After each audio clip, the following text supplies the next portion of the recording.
Hey everybody, how we doing today? Thanks for tuning in to another live stream. We're going to go over headlines again, and I'm refining how we do these live streams, but I think they're coming together. The market is still down. Bitcoin is down. It is at 29,475. It's down substantially, a couple percentage points. And Ethereum is down, and really the market is just red today. And that shouldn't surprise anybody. It's down a little bit, it's up a little bit, but more or less we're looking at sideways movement. There hasn't been a ton of action going on. This is the past 30 days. Can you see this? Boom, sideways on Bitcoin, and everything else follows Bitcoin.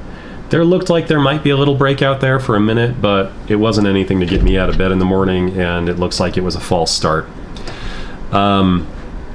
Let's look at some headlines while we've got some time. I'm going to line this up just so you can see what I'm talking about. And there it is. New York just passed a bill cracking down on Bitcoin mining. Here's everything that's in it.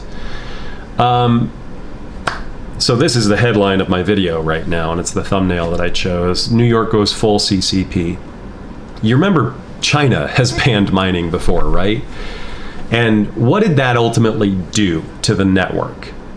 Hash rate dropped for a minute, and then it quickly shot back up and achieved new all-time highs on the Bitcoin mining network.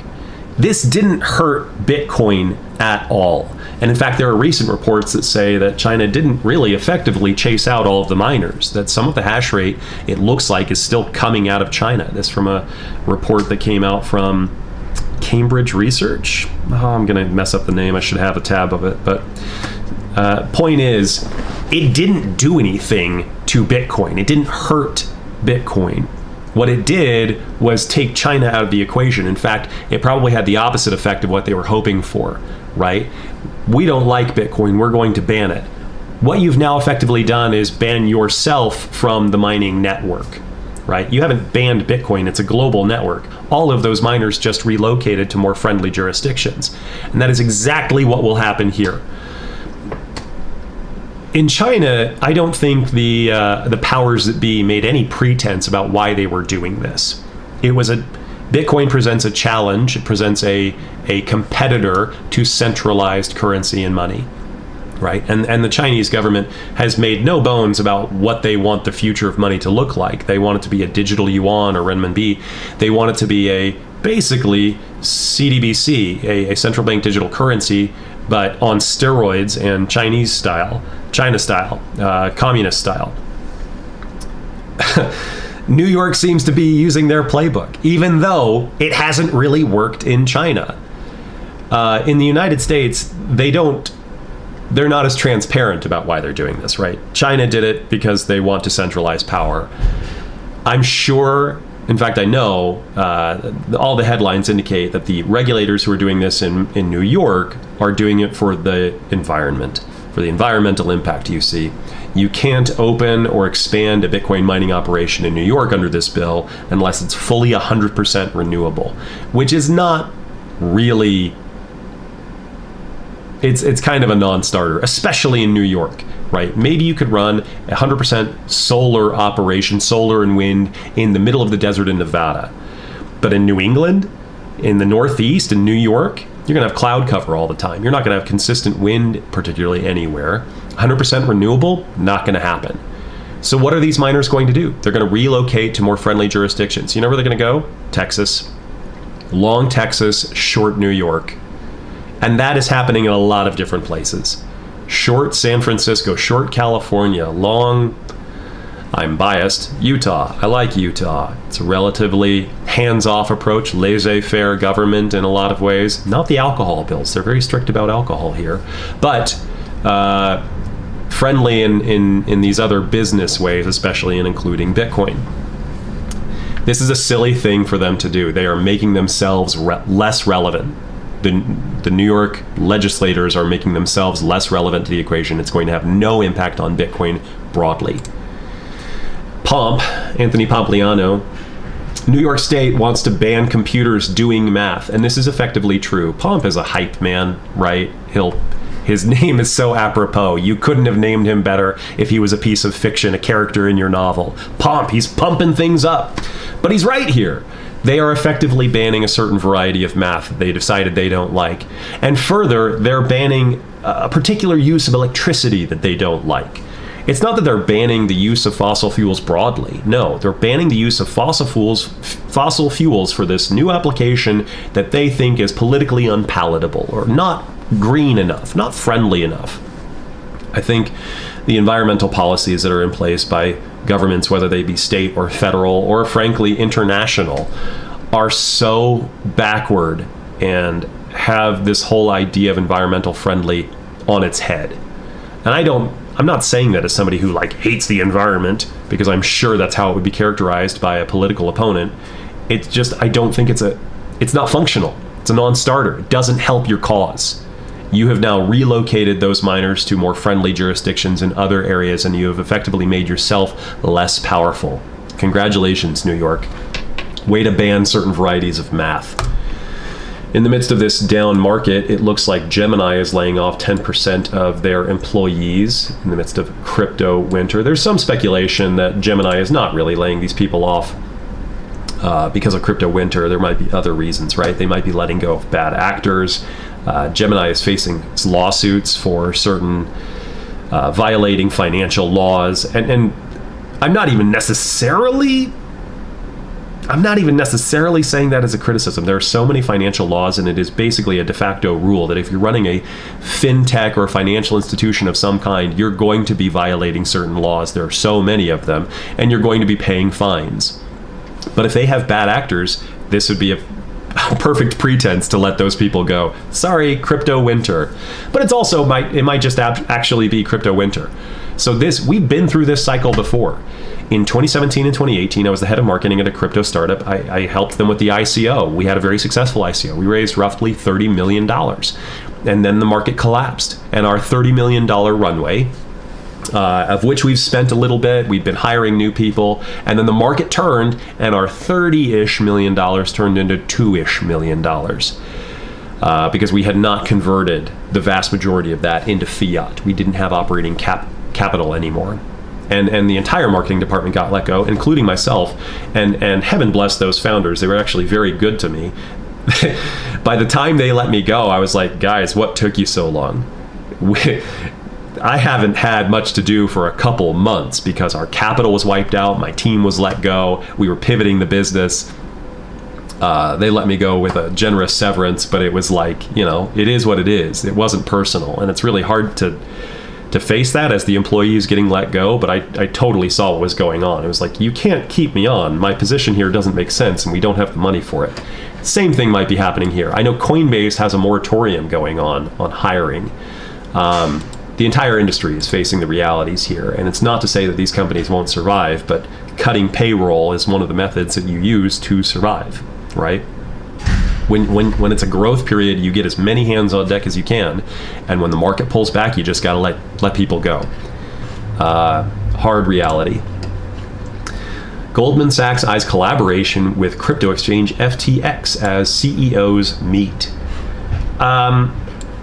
I bring this up only to say this one thing. I see increasing sentiment that Sam Bankman-Fried, the founder and CEO of FTX, is not a friend of the pleb.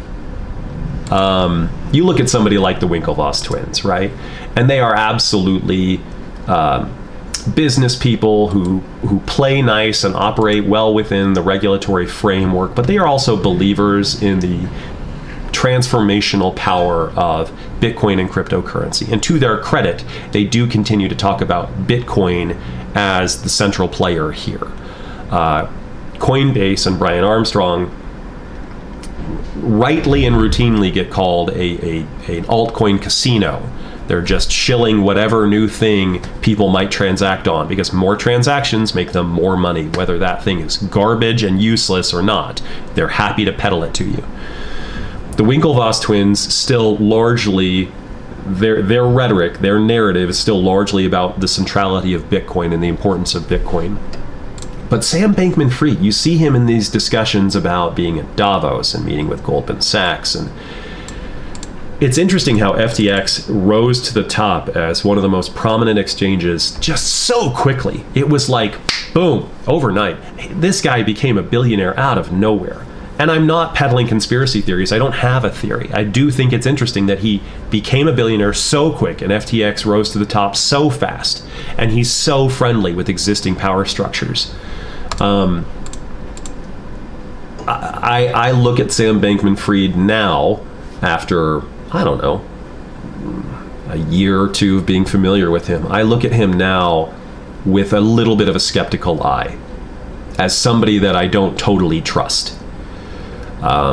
He has never really expressed an ideological commitment to the crypto, Bitcoin, decentralized revolution. Never. He made his initial money off of arbitrage, right? That's it.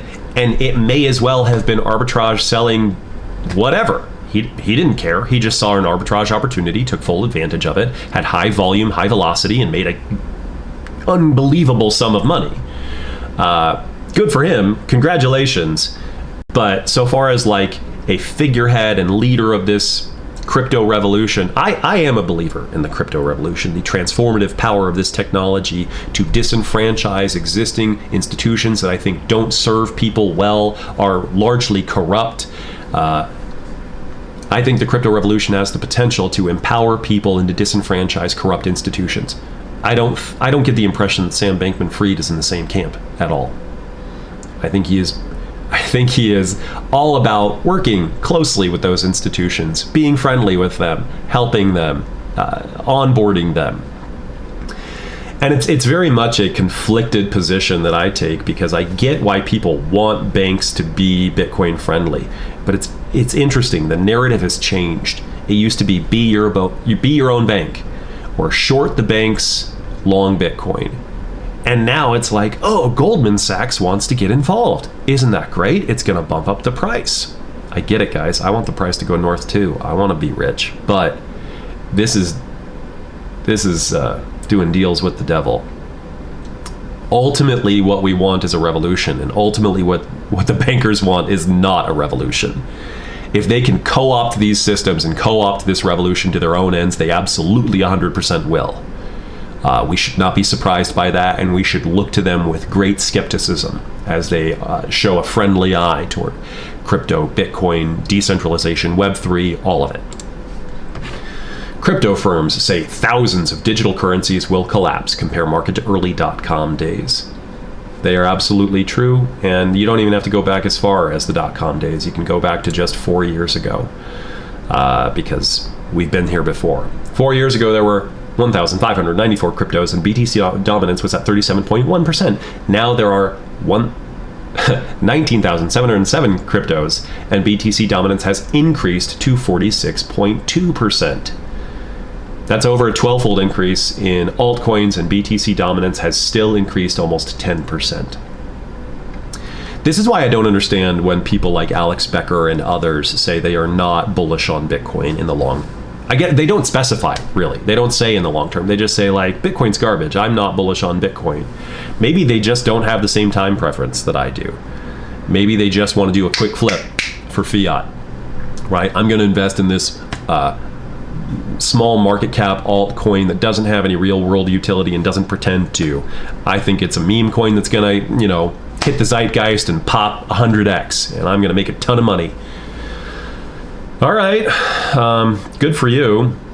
As long as we're all clear on what you're doing, right? You're not offering anything of value. You're figuring out a way to extract more value, to enrich yourself, right?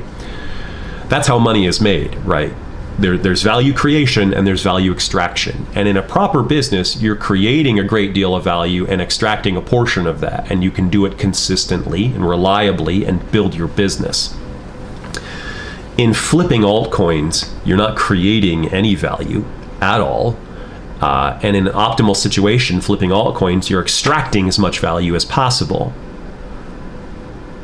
That sounds parasitic, right? You're aspiring to be a very efficient parasite. Now, you do have to do value extraction. If you are building something valuable and you are not extracting any value for yourself, you will burn out. You will not be able to create as much value moving forward. You won't be able to sustain. And even if you can sustain, right, you're totally fine living in a shack eating ramen for the rest of your days. A proper business increases value creation by optimizing a certain level of value extraction so they can scale the operation. Anyway, it's interesting that BTC dominance has gone up as altcoins have increased 12-fold, as the altcoin casinos proliferate, as there are more and more options and varieties. Nobody was really talking about NFTs as a valuable item in the crypto space 4 years ago, right? There are entire new classes of ways people can invest their money. NFTs are effectively altcoins, are effectively ICOs, right? These are ways to spin this technology to potentially extract more value. But what has increased in dominance? Bitcoin. It's become more central. It's become more important. It's accrued more value. Its dominance over the rest of the field has increased, right? So Alex Becker and others who say that Bitcoin is garbage and they don't understand why anybody's paying attention to it, anybody likes it, anybody wants to use it. I submit that you are objectively incorrect. It's not even a debate. Bitcoin has increased in market dominance. It has increased in value. It has increased in every measurable way. And its centrality and importance has increased. And this is a gravity well that you cannot escape from. This is the only cryptocurrency that has achieved escape velocity. And the vast majority of other things will perish and die and go to zero ultimately. Now I'm going to say something that will upset the Bitcoin maximalists, because it sounds like I'm a maximalist, right? It sounds like I'm a Bitcoin only guy. I'm not really. I'm a Bitcoin mostimalist. I'm a Bitcoin supremacist. I wish I could use that word without it sounding like a racist thing. Dang the loaded language that we use. Do you guys know Mind Your Biz? Seth Estrada? He's a friend of mine. IRL. Good guy. Sharp dude. One worth listening to. You should follow him, right? Certainly, if you're interested in anything I'm saying, you should check out Seth and follow his stuff. To my own credit, as I've been investing in small market cap Giddy, I have been taking profit along the way. Okay, so next week you're going to take profit. Before you do anything else, take profit. Oh, Seth. Okay. That's funny. If you don't follow Seth, I would advise following him. He's a very technologically capable, technically knowledgeable individual who has a lot of informed opinion on this and seems to have his head on straight about what's going on in the space. This is a reason why I'm not a Bitcoin maximalist, right? This is why I don't say Bitcoin and nothing else. Something like Monero does certain things better than Bitcoin. I'm not dogmatic about this. If something's going to do a better job, then I want to be able to have clear eyes and see that and not have my dogma blind me to what else is out there. Monero is more fungible than Bitcoin. It's fundamentally, from the ground up, built to be more fungible. And I believe was built as a response to Bitcoin's failing in fungibility, right? Where the Bitcoin blockchain is open for anybody to see the entire transaction history of any given coin, and thereby can do digital forensics to identify your wallet. If they can find one of your transactions, then they can identify your wallet and all of your transactions. Unless you're engaging in proper wallet hygiene, using new wallets for everything. But that doesn't have proper wallet hygiene, requires proper tools, and those tools either don't exist or are not easy enough yet. They certainly don't have adoption, right? So we need more of them and we need easier implementation. We don't have those yet. Monero has that functionality built in from the ground up, from day one. And there are things like that are out there that make me say Bitcoin is the winner. Bitcoin is the only one that has reached escape velocity that can't be stopped. But there are other cryptos that have staying power for the foreseeable future and have real value. Monero is one of those. I'm interested in Monero. I've held Monero in the past. I don't hold it right now. But maybe I need to spend more time looking at this and reevaluate my position there to actually hold some. Apecoin DAO proposes that Apecoin should stay in the Ethereum ecosystem. This is interesting to me because it goes against a previous theory that I held. If you'll recall, when they minted the Other Side metaverse land about a month ago, they basically took down the Ethereum network. Hundreds of millions of dollars burned in transactions, many of which didn't go through. Insane gas fees running into thousands of dollars for a single transaction. And they tweeted, Yuga Labs, behind, Bored Apes and Apecoin and the Other Side metaverse, Yuga Labs tweeted that this was evidence that they needed to have Ape Chain, their own chain, to manage it all. It is my theory and suspicion that this was done deliberately, that they sabotaged the network. They're not stupid. They knew what this would do to the network, and they did it anyway. There are simple things they could have done to optimize transactions, and they didn't do them. And I don't think it's because of incompetence. I think it was actual malice, right? Let's sabotage the network, and we will refund people their transaction fees to show goodwill, but then we can use that as a pretense to indicate that, we need our own chain. And Yuga Labs is interesting in this regard because they have their NFTs, and then they have their metaverse tokens, and metaverse tokens on top of metaverse tokens, right? You have codas, which are their little characters, and the apes are probably going to be characters inside their metaverse, and the land are NFTs and comprise their metaverse. It's Apecoin and Ape Chain and NFTs all the way down, right? It's turtles all the way down. They just want to keep building NFTs upon NFTs upon NFTs upon their own chain, upon their own token. So this is an interesting change of direction for them. They're saying that they should stay on the Ethereum ecosystem. And this is the DAO that has proposed this. Now, most DAOs right now are not actually DAOs. They're not actually decentralized. They're not actually autonomous. They are DAOs in name only. I need to look closer at this. I wonder if this is a rare occasion where an actual community sentiment won over against the centralized influencers who wanted it to go a different way. Could be. I'm not sure, and I'm not going to pretend that I do, but it's an interesting change in direction for them. This is a post from Reddit, Don't Trust the Media, from March 22nd, 2021. Bitcoin could surge to $300,000, but winter could last for years when the bubble bursts, say crypto entrepreneurs.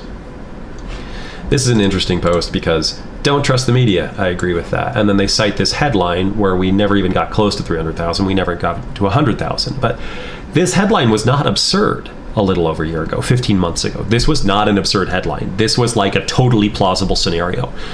A year ago, people genuinely believed, virtually everybody, myself included, not virtually everybody, but like a majority, we'll say. There are always dissenters, right? There are always bears, even in the strongest bull market. Very many people thought that we were going to go well into six figures. I believed that we could go well into six figures. 300,000 was not off the table as a proposition for the relatively near future, right? I very much thought that we were going to be in six figures before the end of 2021. That's what the whole Laser Eyes things was about. Laser Eyes till 100,000. And the entire community was doing that. It was a near consensus. And that is probably why we didn't get there, because everybody thought we were going higher, so they were buying low and waiting for other buyers to take us north. You have to have a contrarian opinion to actually make money here. If everybody agrees it's going a certain direction, then it's probably not going that direction. And it's not always easy to remember that, right? If you're relying on other people to do the buying that you're not going to do because you're going to buy low and, sell high, supposedly, but everybody else thinks the same thing, then that price action is not going to do what you think it's going to do. It's not always easy to remember that. There's so many lessons in this space that are worth constantly reminding yourself, right? I have to do this for sure. I have to keep bringing myself back to basics. I'm actually way too emotional about this stuff. That's what I admire about technical analysts. Really grounded technical analysts they just look at the chart. They don't even care what the chart is for. right? It could be an altcoin, it could be a top 10, it could be Bitcoin or Ethereum, it could be commodities. There was a guy a few years ago that I didn't meet personally, but he was a friend of a friend, an associate, who had made a fortune trading largely Ethereum. He didn't even know what it was. Didn't care what it was. He just knew how to read charts and to buy and sell. He called it ETH. When my friend met him firsthand, face to face, IRL and meet space, he's like, yeah, I buy and sell ETH. He's like, it's ETH. Everybody calls it ETH. He's like, oh, okay, whatever. Didn't care what it was. All he did was read charts and make predictions based on the statistical probability indicated by those charts. So I have been strongly persuaded to the virtue of technical analysis, grounded technical analysis, modest in its take. If somebody's looking at a chart and they're telling you that they know 100% exactly what that thing is going to do next, they're lying. The good technical analysts look at a chart and they say, okay, it looks like a high probability that it's going to go this direction or that direction, and then they will always give you the caveat that they don't know 100%, that this is just a probability, even if they think it's a strong possibility, and they hedge their bet almost always. They're always managing risk. Something I'm still learning, something that the best technical analysts are quite good at. White House to craft Bitcoin mining policy addressing energy use. So the White House is following suit on what New York has done, and that's not surprising at all. These are people who want to centrally plan, right? They're not fundamentally different from the Chinese Communist Party. They want control. They want to position themselves as central to the narrative. They can't imagine a world where things could happen productively without a centralized body controlling all of it. The idea of actual market organization, right?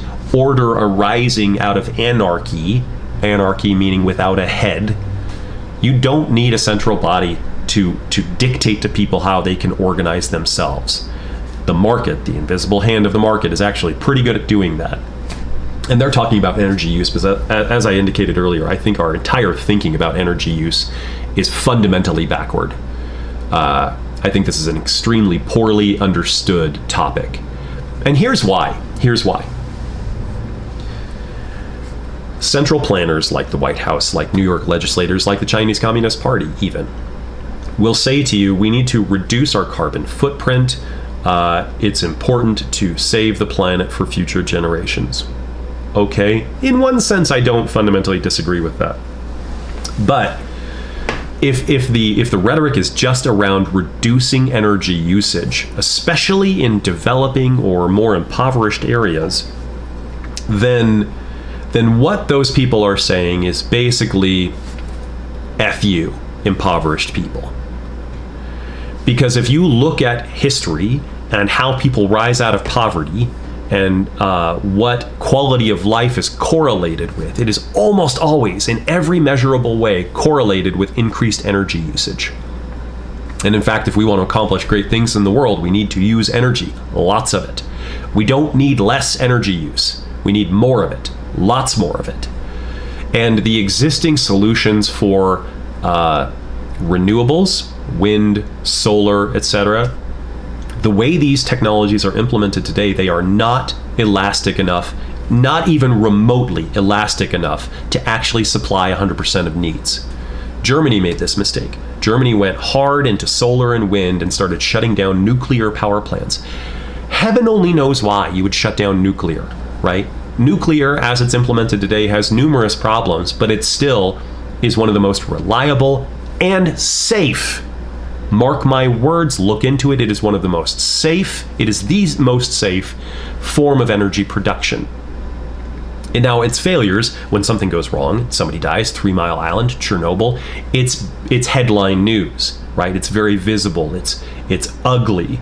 But count how many people actually get killed.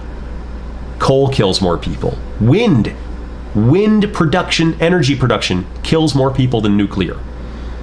How is that possible, Austin? People fall off of those giant windmills as they're constructing them or fixing them. Happens a great deal more than people die doing nuclear production. And in fact, there are methods of nuclear production that aren't being practiced right now because there's regulatory hurdles in the way. Thorium salt could be done could be used to produce a nuclear reactor that can't go critical, right? If something goes wrong, it just slowly comes to a halt. It doesn't explode. It doesn't go nuclear critical. Anyway, my point is our energy policies are entirely backward, maddeningly backward. And you know, somebody like the Biden administration, not him in particular, but really any of these central planners, their rhetoric is around, well, use less energy. It's not friendly to the environment. They will subsidize electric cars, and they will penalize electric Bitcoin production. This isn't really about cryptocurrency or the environment. That's what I meant to say. This isn't really about the environment, ultimately, because they're subsidizing one use of electricity and banning another form of electricity usage. This is about control. It's about controlling what you're allowed to do. That's it. It's all it is. These are false pretenses. And I need to dive into this more. There was a talk given by sci-fi author Bruce Sterling at a conference called Recode in 2009. Now, I know I'm going way back. This is 13 years ago. But that was such a good talk. He was predicting the next decade, and we're beyond that now. We're 13 years past. But for years, I would revisit that particular talk because I remember listening to it and just thinking, like, he's got it right. This is prescient. One of the things that he talked about was environmentalism and how reducing energy usage, reducing your impact was not actually a solution, was not actually an answer, right? Your dead grandfather uses less energy than you do.